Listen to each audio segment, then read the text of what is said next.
khusyuk dalam sholat. Apakah itu berarti tidak khusyuk kalau kita sholat ada suara anak-anak banyak kemudian mengganggu? Begini, khusyuk sholat itu, dan sudah kita bahas sebetulnya pada kesempatan yang lalu, itu tidak berarti seseorang sholat tidak diganggu. Sekali lagi, khusyuk sholat itu tidak berarti kita sholat tidak diganggu. Kita ketika sholat khusyuk itu justru diganggu oleh setan, dibisik-bisikin oleh setan. Dari awal bahkan kita mau bangun disuruh jangan bangun. Kalau sudah sholat itu diganggu lagi, diajak kita berpikir sesuatu yang tadinya kita lagi habis obrolin dengan teman kita. Itu dibawa dalam sholat. Tuh tadi mestinya begini, waktu kamu ngomong sama teman kamu mesti ngomongnya begini. Itu kepikir dalam sholat. Waktu transaksi juga begitu, kepikir dalam sholat. Wah, mestinya saya nggak terima itu, karena kalau saya terima jadi rugi nih kalau gitu. Kepikir dalam sholat. Itu orang yang sholatnya tidak khusyuk sebetulnya. Diganggu itu dan dia kepikir. Kalau ada gangguan masuk seperti ributnya anak-anak, tapi dia tetap fokus, hatinya tetap berzikir kepada Allah, ingat kepada Allah, itu insya Allah tidak mengganggu kekhusyuan. Jadi jangan salahkan ributnya anak-anak saja sebetulnya. Ributnya anak-anak itu juga nggak apa-apa. Kalau kita memang dari awal niatnya mau sholat ibadah, hati kita itu mau betul-betul menghadap Allah. Niat kita sholat ke masjid ini mau menghadap Dia. Ada orang di kiri kanan mau ribut mau apa, kita nggak peduli. Boleh bilang hampir kita tidak pedulikan itu. Jadi begini, ada cerita seseorang sedang khusyuk, maksudnya sedang merasa khusyuk dalam sholat, lagi sholat, tiba-tiba ada orang lewat, pret di depannya, ya, lewat di depannya, ternyata dia lagi mengejar apa gitu, yang sedang diburunya gitu. Kemudian setelah selesai sholat, orang itu ternyata dia kenal, ya, dipanggil. Kenapa kamu, saya lagi sholat lewat di depan saya sholat? Kan nggak boleh lewat depan. Walaupun dia juga lewat di depannya, nggak di depan persis seperti ukuran kita sejadah sholat. Karena kan makanya kita sholat itu yang disebut batas orang tidak boleh lewat itu adalah batas kita sujud. Makanya disunnahkan ada safroh atau ada ujung sajadah atau ada sesuatu yang kita taruh di depan, atau kita sholat ada tiangnya. Orang lewat tiang itu sudah nggak ada masalah sebetulnya. Nah, kalau dia lewat di depan kita dekat, kita malah disunahkan begini, kasih tangan. Ya udah lewat, kita kasih tangan begini supaya orang itu tidak lewat. Bukan dipukul, bukan, kasih tangan begini supaya orang itu tidak lewat. Kalau orang itu tetap juga mau lewat, tangan kita jangan tarik, begini aja terus ditahan supaya dia tidak lewat. Maka orang itu kalau ngerti dia mundur, nggak akan lewat di situ, ya. Sunahnya itu begitu, bukan sunahnya orang mau lewat dipukul, bukan. Nah, gini tangannya, kasih tanda, orang itu nggak akan lewat. Nah, begitu setelah selesai ini cerita orang ini, orang itu dipanggil, kenapa kamu lewat di depan saya sholat? Dia bilang, saya tidak tahu kamu sedang sholat. Saya fokus lagi ngejar buruan saya, nggak tahu ada yang sholat. Lalu akhirnya orang yang tadi mau disalahkan oleh orang yang merasa khusyuk dalam sholat justru bertanya balik, loh kamu katanya sholat khusyuk, tapi kenapa saya lewat kok kelihatan, kok tahu, kok dikenalin itu saya gitu. Kan kalau orang yang khusyuk sholat, si fulan lewat, dia gak kenali siapa yang lewat, kok nih kenalin. Nah, dalam hal ini dialog candaan penuh hikmah yang membuat orang tahu bedanya khusyuk dengan tidak khusyuk. Dalam konteks ini, yang khusyuk itu adalah orang yang lari, bukan orang yang sholat. Paham maksudnya Pak? Orang yang khusyuk itu, yang disebut khusyuk yang lari itu, dia karena fokus ngejar itu, hampir nggak tahu di sampingnya ada yang sholat. Tapi orang yang sholat, yang mengaku khusyuk, justru dia tahu yang lewat, sampai dia mungkin ngelihat, oh dia ya. Akhirnya habis sholat dikejar orang itu khusyuk sebetulnya. Ilustrasinya gitu kurang lebih. Jadi yang penting hati kita fokus. Ada suara, kalau sudah kita tenangkan nggak bisa ya sudah. Kita berusaha menenangkan suara itu tentu saja. Dan bahkan boleh, saya sudah bilang juga kemarin dengan Pak Ketua DKM itu, bahwa dalam sholat ini kalau ada orang yang mau mengorbankan waktunya demi anak-anak supaya tidak ribut, dia tidak sholat dulu.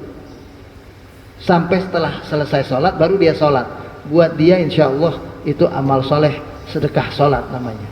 Karena dia membantu orang lain supaya lebih khusyuk dalam sholat. Keributan itu ada yang bisa, ada yang tidak bisa. Jadi ada orang yang dengan suara ribut itu jadi malah, apalagi anak itu ada suaranya kemudian kita kenal, ini anak itu pasti ini. Nah kepikiran begitu, ini anak yang kemarin ini anaknya Bapak Anu ini, kepikiran, itu jadi nggak khusyuk. Ada orang yang bisa begitu. Tapi ada orang yang dengan ribut itu dia tetap fokus tenang. Nah ini karena tidak sama, maka tetap keributan itu harus dicegah dulu semampunya. Tetap kalau sudah semampunya dicegah, tetap ribut juga.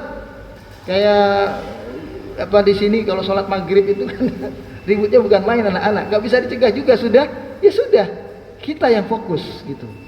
Jangan terlalu menghiraukan yang sudah kita berusaha mengeliminirnya, menghilangkannya, tapi nggak bisa juga. Sholat masjid itu nggak khusyuk, rame anak-anak, saya sholat di rumah aja. Itu kesimpulan yang salah. Malah kalau begitu, pengen khusyuk, udah di rumah aja. Karena kalau di masjid nggak khusyuk, anak-anak ribut. Padahal mestinya dia harus berusaha menghilangkan penyakitnya ini. Kenapa ribut anak-anak ini? Berusahalah ya, kalau itu dicegah.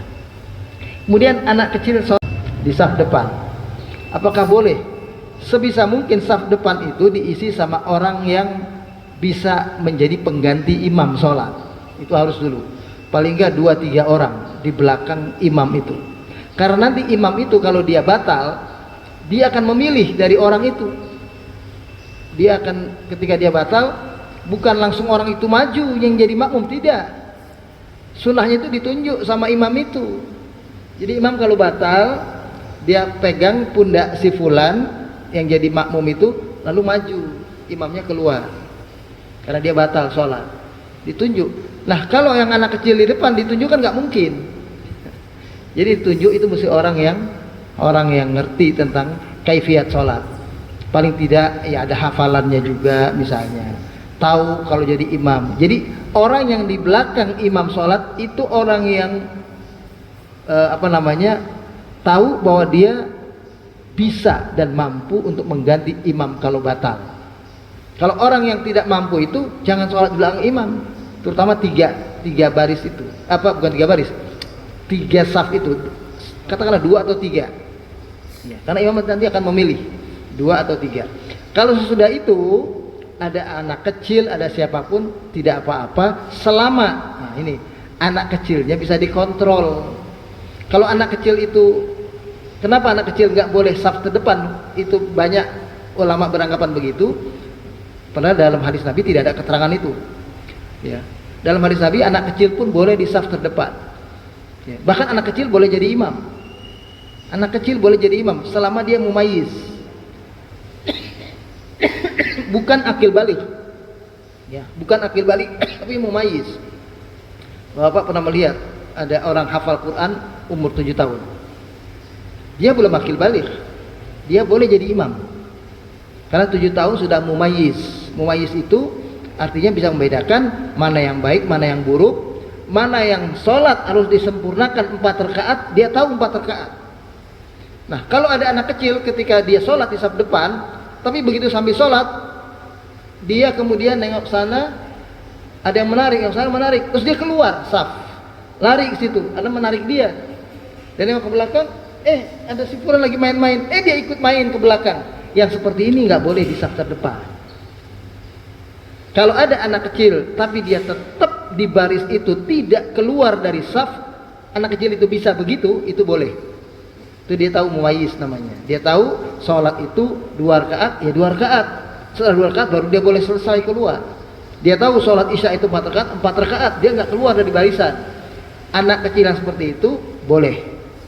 Atau anak kecil yang amah orang tuanya bisa dididik seperti itu juga boleh sebetulnya. Karena nggak ada larangan. Yang ada larangannya itu adalah kalau dia akhirnya memutus saf. Gara-gara dia diri di situ, kemudian ada yang menarik dia keluar. Akhirnya saf itu bolong. Dan di antara jemaah ada yang nggak paham, padahal kita itu kalau ada saf bolong, anak kecil pergi, kita yang dari sebelah kanan itu menggeser ke kiri. Yang kalau dari sebelah kiri, saf di sebelah kanannya kosong, dia menggeser ke kanan, melangkah. Gak apa-apa melangkah, geser ke kanan, geser ke kiri. Yang penting gesernya ke tengah. Bukan geser semakin jauh ke samping, bukan. Menggeser ke tengah. Itu boleh. Bahkan kita lagi sholat di depan saf kita saf kedua. Saf pertama ada anak tadi, kemudian dia pergi, kan jadi kosong. Kita maju ke depan, melangkah, tidak apa-apa. Karena mengisi saf kosong itu adalah kita mengisi celah yang diisi oleh setan. Karena saf yang kosong itu setan yang mengisinya. Bukan berarti kita jadi setan, kita gantiin setan kan gitu, bukan. Jangan salah paham. Itu kan, kalau saf yang kosong itu setan, lalu kita ngisinya, kita setannya dong kan. Justru kita itu yang menutupi setan untuk bisa berdiri di tempat itu. Karena kita ada, setannya pergi. Itu begitu.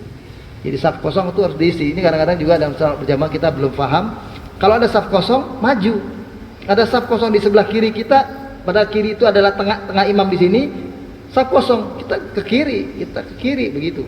Kalau imam di sebelah sini, saf kosong di sini, kita ke sini. Terus begitu. Ya, jangan pernah dibiarkan saf kosong. Nah, jadi batasannya itu anak kecil. Jadi selama bisa dikontrol boleh. Tapi kalau tidak. Tapi kalau saf yang paling belakang imam sekali, 2-3 orang katakanlah, itu sebaiknya diisi sama orang yang pantas untuk menjadi imam. Karena dia bakal menggantikan imam kalau imam itu batal. Sedangkan kalau tentang imam, kita boleh dibilang masih bersyukur kalau kondisi imam itu dorong-dorongan, masih bersyukur. Tapi yang didorong itu mesti ada. Jangan didorong terus nggak ada orangnya, itu nggak boleh. Kenapa? Karena orang itu berarti menyadari tanggung jawab sebagai imam itu tidak mudah. Imam itu pemimpin. Dia yang menutupi kekurangan makmum kalau salah-salah sholat. Hati-hati, imam itu kalau ada makmum bacaannya tidak sempurna, dia yang menanggung. Maaf, misalnya imam itu kecepatan. Makmum baca Al-Fatihah belum selesai, dia sudah ruku misalnya. Ini rakaat ketiga, rakaat keempat misalnya begitu. Itu imam yang menyempurnakan bacaan makmum itu. Jadi makmumnya kurang, imam yang nanti di akhirat itu menambah. Karena imam itu adalah penyempurna orang sholat berjamaah. Makanya kita, enak kalau sholat berjamaah, karena kalau kita kurang disempurnakan oleh imam. Tapi jangan kalau gitu lalu berpikir, wah kalau gitu berat jadi imam, saya nggak mau jadi imam. Nggak ada yang mau jadi imam nanti di sini. Itu juga tidak begitu. Ya. Saya maksudnya mengatakan ini supaya jangan mudah ada orang yang pengen jadi imam, pengen dikit-dikit pengen jadi imam. Nah itu juga nggak bagus, karena belum tentu kemampuannya layak untuk jadi imam. Nah yang terbaik adalah kalau kita ada kepengurusan seperti di sini ada ketua DKM, ya, ada musyawarah, imam itu ditunjuk. Sehingga ketika ada orang itu di situ yang ditunjuk, orang itu yang jadi imam. Katakanlah sudah ditunjuk 3-4 orang itu yang jadi imam. Udah biasa misalnya, kita lihat ada dia, ya sudah dia yang jadi imam. Gitu. Nah itu karena sudah secara tidak langsung kita sudah kenali. Jangan orang yang sudah biasa dorong-dorongan lalu akhirnya nggak maju. Akhirnya maju orang, ada orang yang maju itu orang yang tidak layak jadi imam. Akhirnya bacaannya ngaco-ngaco atau kayak kan banyak kita tuh biasanya sholat di ini Pak, kalau sholat tempat umum, di masjid tempat umum atau di pasar itu kan dorong-dorongan. Yang sebetulnya merasa mampu dia nggak maju. Mestinya kalau dia merasa mampu, bacaannya mampu, dia biasa jadi imam di masjid atau di mana, dia maju mestinya jadi imam di tempat yang baru itu. Karena kalau tidak, Akhirnya majulah orang yang nggak bisa baca Al-Fatihah sekalipun. Karena ada orang yang merasa Al-Fatihah saya benar, udah maju aja dia. Begitu dia baca, kacau semua. Itu gara-gara apa? Nah, itu baru kita salah itu. Yang punya kemampuan tidak maju itu jadi salah di situ. Nah, itu begitu. Jadi tetap imam itu punya tanggung jawab. Dan kalau ditanya apa keistimewaan jadi imam, sangat istimewa. Sosok yang jadi imam itu kalau makmumnya semuanya baik, doanya baik, apa yang diperlakukan, apa yang dibuat oleh makmum semuanya, itu insya Allah jadi pahala buat dia. Sebaliknya kalau tadi tanggung jawab buat dia kalau ada yang kurang, sementara kalau makmumnya baik semua dan dia jadi imamnya, insya Allah apa yang dia peroleh bukan hanya yang dia lakukan, tapi yang juga orang banyak lakukan. Itu buat dia juga begitu. Jadi istilahnya dia dapat tanggung jawab dan dia juga dapat kebaikan. Orang Islam iya. Ibadah tapi masih pengaruh budaya. Iya. Jadi begini, kita juga jangan mengukur yang dimaksud dengan minimal sholat itu adalah orang asal sholat, bukan. Memang pada awalnya yang penting dia sholat dulu. Kayak waktu kita masih kecil, 7 tahun belum ngerti, yang penting sholat. Diperintah oleh orang tuanya kan sholat. Anak kecil 7 tahun kan belum tahu hikmah sholat itu apa. Bahkan 10 tahun dia tidak sholat, orang tuanya suruh pukul. Dia pun juga belum ngerti sholat itu apa maksud, apa maknanya, sholat itu apa dampak bagi dirinya, sholat itu apakah wajib atau tidak, dia juga belum tahu. Kan disuruh pukul 10 tahun, itu belum ngerti juga 10 tahun. Nah jadi ada orang yang udah yang penting dia sholat dulu. Nanti kalau sudah lama dia sudah sholat, dia harus tingkatkan diri. Dan kita kalau tahu dia, kita ajak bersama-sama, kuasai Al-Fatihahnya, kuasai bacaan sholatnya, sholat dengan khusyuk dan seterusnya. Nah kalau seandainya ada orang sholat masih kemudian percaya hal-hal seperti yang tadi disampaikan, maka orang itu belum sholat sebetulnya. Dia baru mengerjakan kaifiat sholat, tapi dia belum sholat. Karena kalau dia sholat, dia itu menggantungkan dirinya kepada zat itu, zat yang dia menghadap.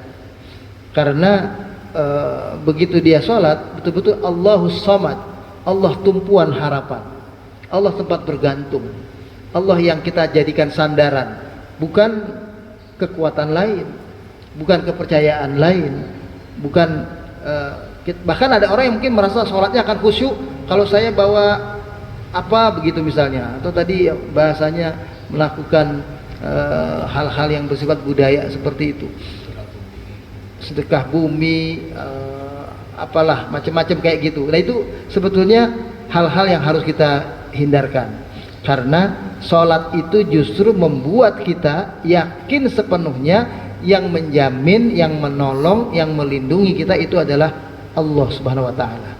Justru kalau kita sholat masih percaya kayak begitu-begitu, itu kita masih sholat percaya sama Allah ya kayak percaya di mulut saja, itunya masih juga percaya ya, masih juga ikut gitu. Nah, itu padahal harus dikikis, harus dibuang. Walaupun mungkin bagi orang tertentu tidak mudah, dia harus pelan-pelan ya dengan seperti tadi, semakin baik sholatnya, insya Allah akan semakin mampu dia punya kekuatan keimanan untuk meninggalkan hal-hal yang tidak Allah sukai. Semakin banyak, semakin dia meningkatkan ibadahnya ya, maka akan semakin kuat lagi dia seperti itu. Terus menerus akan begitu.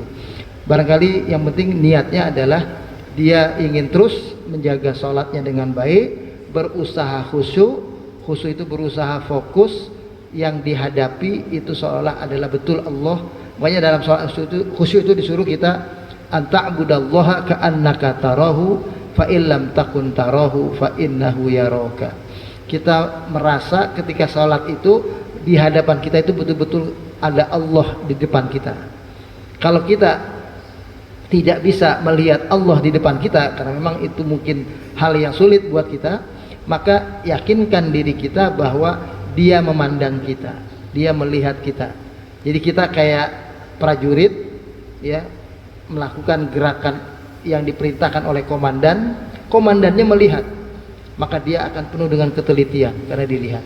Atau seorang murid yang melakukan satu tugas dari gurunya, yang gurunya memperhatikan dia melakukan tugas itu, pasti dia akan melakukan tugas itu dengan teliti, dengan cermat, nggak mungkin dia asal-asalan karena diperhatikan oleh gurunya. Nah, itu begitu. Jadi itulah coba dihadirkan di dalam hati kita ketika sedang sholat. Makanya sholat itu perlu menghadirkan hati, perlu memfokuskan pikiran supaya bisa kita merasa ada manfaat dalam ibadah sholat yang kita kerjakan itu.